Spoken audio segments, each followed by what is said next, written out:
Hello and welcome back to the Impression Wiz channel. I'm your host, the Impression Wiz. And we're back to Pesterquest with Tavros.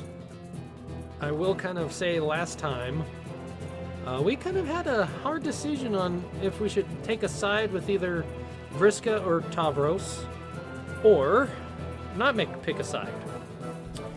And currently we're on the path of choosing to side with Tavros, and we have this decision to go to either help him fly or stay grounded.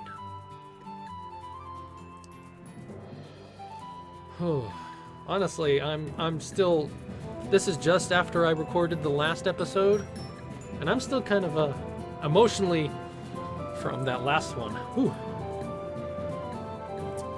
But I feel like I forgot to turn my ringer down on my phone. So that's going to be an interesting little sans interlude into this video. Hopefully you enjoy that. Anyway, I'm going to help him fly. From the darkness, you reach into your muddled memories and catch a glint of glimmering gold. When you open your eyes, Pupapan stares back at you. Unlike him, you don't have special stardust, but you think you might have something better.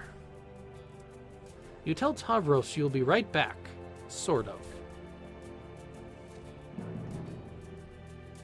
The now familiar Prospidian spires greet you. You swoop around the shiny architecture until you find those towers that seem to house and dream the dreaming children. Sure enough, Tavros' dream self can be found in one tower nestled comfortably in a raccoon. You poke him on the cheek. No response. You give him a little shake. Nothing.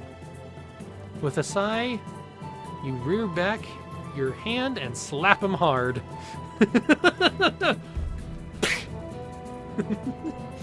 Shut up! Oh. Tavros remains asleep. He's particularly comatose. Why? This feels so off. Karkat is awake, and Tavros isn't, and something about that is just wrong. It's all wrong. How can you help Tavros under these circumstances? He's good. What? Okay, I didn't touch anything. Tavros remains asleep. He's particularly comatose. Why, this feels off. Just wrong. How can you help Tavros under these circumstances? He's got to wake up. He needs to wake up. Why is that happening? I'm trying to read that, but it's not. Okay, I'm not gonna. Tavros yawns and he rises blearily from his slumber and squints around. He crawls out of the raccoon and reaches over to the ramp beside it with an instinctual motion. His hands find no wheelchair, and he stumbles over, and then quickly rises, and realizes with a start that he is floating in midair. Whoa, what? Is that like glitch? Okay, yep.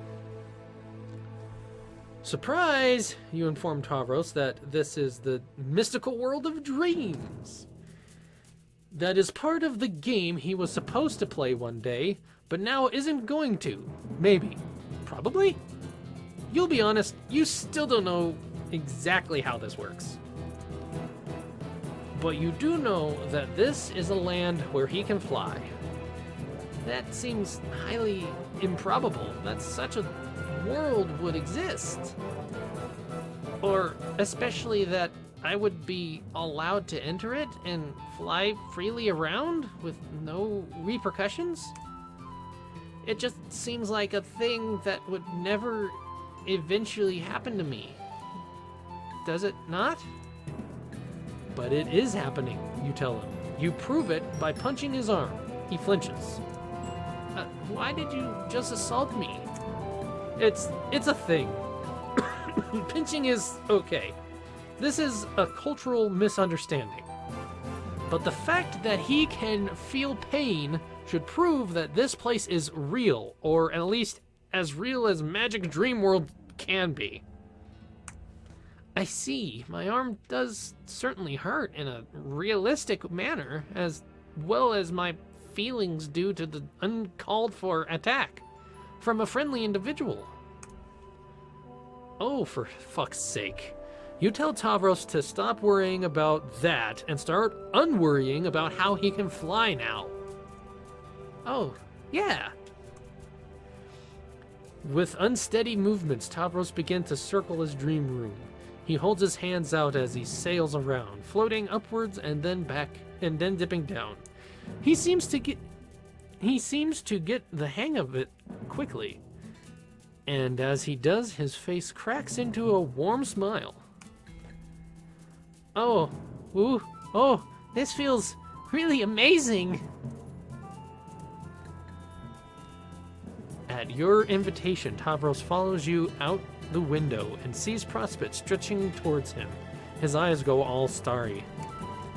I can really explore all of this area? He can, you tell him. Probably. Just don't go barging into anyone's houses. Hell. Okay. Tavros does loops and twirls and pirouettes around spires and weaves through throngs of Prospidian civilizations. He hoots and hollers in anxious crescendos in his voice nearly ascend. The sounds echo among the golden towers and rebound as back to you. A cacophony blah, blah, blah, of childlike exploration. Or exhilaration. Something like that. You swoop alongside him, buoyed by his excitement, and the two of you begin to race each other around the planet. I'm sorry, I added a couple. Okay, why are you upside down? You run out of energy before Tavros does. Excuse me. Ooh. But eventually he comes down from his height. He floats lazily beside you, upside down, his mohawk hanging down into his face. His eyes are locked on the sky and clouds, and he's wearing a wide, if oddly blank grin. Hey, I want to thank you for doing this for me, allowing me to feel this freedom and joy. It really means a lot. You grin and give him a thumbs up. You're glad you could help. Yeah, me too. You glance up at the clouds. How long have you been out here? You figure it's probably time to head back to the real world. You tell him you'll teleport back, and then wake him up. What? Oh no. Don't wake me up, please. I don't want to go back to that life. When I could spend my days here, forever feeling blissful and happy for once. You pause. That's not the response you were expecting, although you suppose you should have seen this coming. What about his friends, his responsibilities in the waking world? What happens when the drones come knocking? Well, those are some pristine questions which I don't care about, though. This is where I'm happy, where I belong. That's what you wanted, right? To help me be happy? Right. Then your work here is done. He smiles back at you, and you feel like you should smile back, but there's a hint of sadness behind his eyes that gives you pause. It's like he's waiting for you to take charge and tell him off for choosing escapism. Waiting for you to make the hard decision he doesn't have the guts to make. But that's not the kind of person you are. If he'd rather spend most of his time asleep, that's good enough for you. Given the planet he lives on, you can't blame him. So you give him a little wave and vanish into the ether of cannon. Blah, I'm sorry, that was a weird sentence looking for me. I'm sorry. By the time he works up the nerve to say something, you're already gone.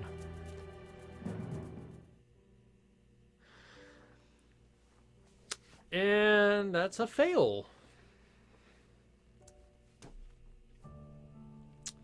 I would say. Let me just check my time here. Oh yeah, I have time. I do want to really... I should have saved. Dang it. I feel stupid. Okay. Oh wait, no, it auto-loaded. Okay. I think I'm on the right track, though. If this is a fail, I'll go back to the other choices. This might have to be a 3-parter episode, if that's the case. But for right now. From the darkness, you reach into your muddled memories and catch a glint of cold iron. When you open your eyes, Pupa Pan stares back at you. He would have you believe that faith is all it takes to fly. But you think Tavros could use something a little more material. You put a gentle hand on his shoulder and ask him what you can do to help him spread his wings. His metaphorical wings, that is. It's not like he could ever sprout real ones. The very thought is absurd. You don't know how god-tiering works for trolls then, do you? Tavros sighs. I just wish I could have more independently. I could live more independently, I guess. To take charge of my life and become less under Vriska's thumb. You think Tavros could use some better friends, real friends. I do have some. Nepeta is very kind to me often. Gamzee and I like to throw down sick rhymes, and Kanaya tries to help with Vriska. But there's not a lot they can do when they live far away. And as nice as my Lucis is, he is unable to help me with all my issues due to his small size limiting him to only moving and carrying small objects to me when I require them. The simple fact is that I didn't build my hive with the expectation of one day using a 4-wheel device to navigate it. Can Tavros move to a better hive? Could you help him with that? No. As a bronze, the stipend I've received is not enough to cover such things. I'm sorry, I couldn't read that right. Even this 4-wheel device, which is highly basic compared to some high-blood models, would have cost me over a wipe's worth of savings. Few changes are available to me, economically speaking, especially if I want to not alert drones to my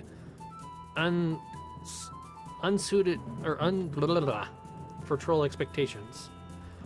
I'm not going to try and read that. You see, if money is the issue, that's not something you can help with, at least not directly. But you might know others who can. You tell Tavros that you're going to step out for a moment to fetch a mutual friend. Hey! He seems briefly surprised when you return with Kanaya. You guess you don't blame him. This strikes you as a pretty rare pairing, controversially speaking. Oh, Kanaya. You're gonna make me voice her too with Tavros. Really? Okay. I'll do it, but... It's nice to see you in person, unexpectedly. Wow, my hive is terrible looking. Sorry, but hi. You look nice. Yes, I do. How are you faring? Has my advice regarding the construction of an imaginary friend helped aid your self-esteem? Blah, blah, blah. Well, I haven't really got to try it yet, so no, it hasn't, I guess. Kanaya suppresses a sigh. Okay. Well, let's get directly to business. She looks so tired and like, I'm sorry. I need to play like all the girl lines at some point. I've brought some materials with which to renovate your hive. Oh? Please advise us as to how best to redesign the place to suit your needs. Tavros' eyes water up as he sniffs, leaning forward in his chair. Really? You would do that for me, despite it taking a large portion of time and effort, and presumably money as well? I don't really spend my stipend. I'm being stupid with that word. I'm sorry. On much besides fabric. And I intend to twist Vriska's arm until she offers a portion of her flarping plan. The voice I chose for Kanaya is hard to read in. Blah, blah. Flarping treasure to foot the bill too. And of course, I'd do it for you. Any less would be a rejection of my helpful sensibilities.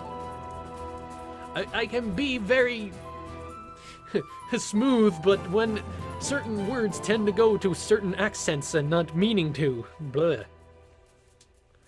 Kanaya says it with a neutral tone and a straight face, as if there's nothing remarkable about it, but Tavros nevertheless breaks into a grin. Wow, thanks. Okay, give me some time to develop ideas on how to properly jack this hive up and deliver the most utterly dope and pimped up changes. Oh, God. Sometimes, Tavros, your vernacular's not the best. This is going to be great. You give Tavros the requested time, and then begin to work in earnest. You weren't sure what to expect, but the construction process proved smoother than anticipated. Kanaya brings a set of alien devices which she claims to have borrowed from a sea-dwelling friend of hers. One converts raw materials into a strange substance that reminds you of fruit gushers. Oh.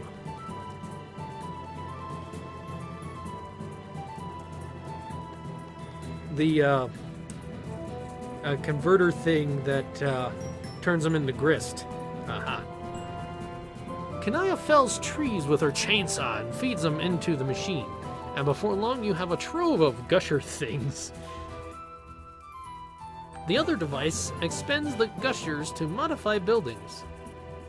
It has a holographic click and drag interface, much like The Sims played in real life. Oh, okay, that's actually kind of cool. You find this construction software to be incredibly handy, and also eerily familiar?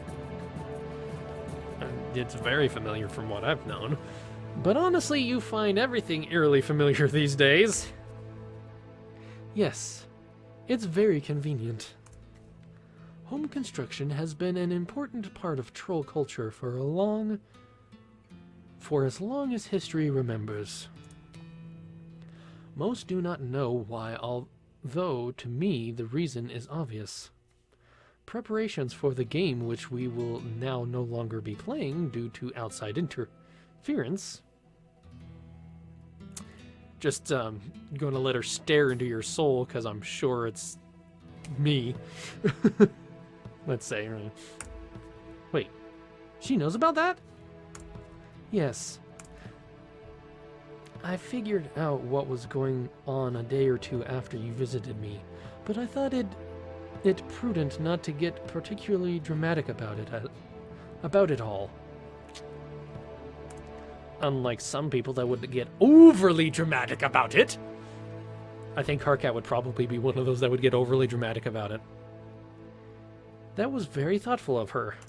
Yeah. I try. Oh, Kanaya, you're a lovely, lovely woman. Or girl. Something like that. Kanaya finishes feeding logs into the first device and begins to manipulate Tavros's hive with the other. Together, you are a clockwork team. Tavros provides directions. Kanaya implements them into her stellar sense of design. And you provide moral support by standing around looking cute. I'd probably be there standing and telling jokes, to be fully honest, but... Okay, yes. Nudge that shelf over to the left. Yeah, like that. Wait, actually right. Further. Okay, no, go back. A bit more. Oh, that's almost good. Now, make it a little tad higher. Yes. No, lower.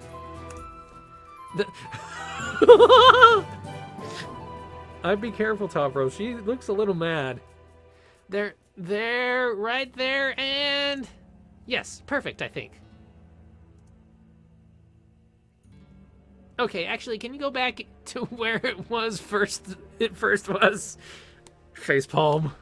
I'm so sorry, Kanaya. In the end, it takes until the next day to finish construction. Which is actually great time. You were expecting to have to zap forward once or twice for the sake of narrative brevity. But with the Alternian build tools, Tavros' hive is swiftly renovated. That actually looks pretty cool. It is far more spacious than it once was, with ramps and rails aplenty. Under Tavros' guidance, you widen hallways, lowering counters, revamped bathrooms. It's like a brand new house. Which actually makes a lot of sense that he should have a hive like that. Especially with the fact that he now needs it. And now thinking about Vriska being his server player, Kanaya would have been a lovely server player for him if he would have gotten that. But he didn't. Which is a shame. You don't have a ribbon to cut in celebration, so Tavros summons some bizarre fetus spawn creature to shoot confetti all around the entrance to the hive. As I try to cough up a lung. It's all gross and sticky and you hate every second of it, but he's having fun. After that, Tavros spends a while just exploring the hive. He wheels himself through each block, awed by the ease with which he can navigate the space. By the time he returns to his respite block, his grin is radiant. You take it, he likes the new place. Oh yes. You forget, you keep saying it out loud there, Mr. What the heck is he? This pad is now genuinely frigid? Blah, blah, blah. Oh, frigid. Yeah, cool. It makes me feel more confident. Like the world is my beveiled jewel container.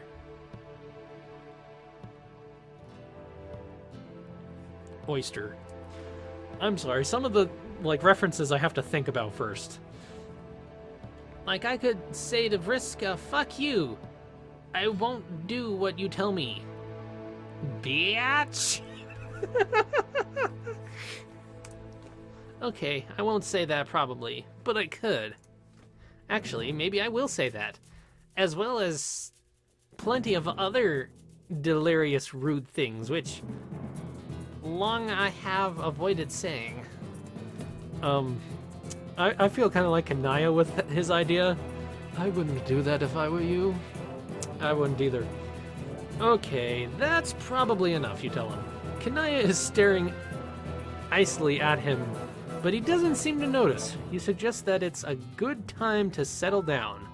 The sun's going down, or the sun's going to be rising pretty soon. I forgot it's to reverse. Right. While we still have some moonlight, would you like to stay for a while, Kanaya, and play some games with us? Oh no, that's quite all right. I'm afraid I have duties to attend to at home. I left a dress in the oven. Kanaya blinks and carefully maintains her poise. It's made out of clay, you see. Actually, that's kind of interesting. I'm getting experimental. Oh, that makes sense. Well, goodbye. She smiles at Tavros and shoots you a pointed glance. You take it as your cue to place a hand on her shoulder, concentrate on her hive, and send her back in a flash of light. And you didn't have to go with her. That's kind of cool. Once she's gone, Tavros wheels up to you and nudges you in the hip. So, regarding Kanaya, this could perhaps be me misreading the situation, but when I reach deep inside and tap into the marvelous power of the self-esteem, it tells me that I'm very right and smart. Did you see the way that she was smiling at me? Almost in a way as to suggest amorous inclinations? Oh boy. Eh? He waggles his eyebrows furiously in your direction. Oh geez, you tell Tavros that's just what friendship looks like. She's not his type. Trust me, you say. Drat. But oh well. I think there is a saying about this, that the sea has many fishes in it. Now that I'm feeling better, I think perhaps I will one day go fishing for a quadrant or two. Well, it's a start. It's going to take some time for this kid to figure out the genuine self-esteem is like. But just like the Prospidian clouds parting to reveal a brilliant sky of blue, blah, blah, blah, you think Tavros is on the verge of seeing the sun. The moon. This metaphor would work better on Earth. It would. Tavros can see more than he is. And he doesn't need to change to do that. When he offers you a smile, there's a spark of compassion behind it. That tells you he's already worth the world. All he ever needed was someone to believe in him. And money. He also needed money. So, would you like to perhaps celebratorily play a round or two of fetus spawn with me? I am feeling much more prepared to enjoy a game, and perhaps think that this time I will proceed to crush you with my incredible might as a fetus spawn breeder.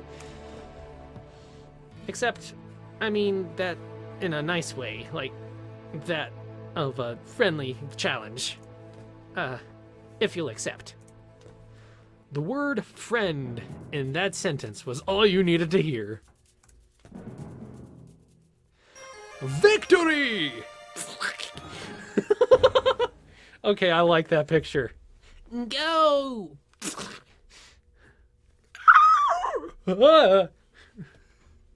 Okay.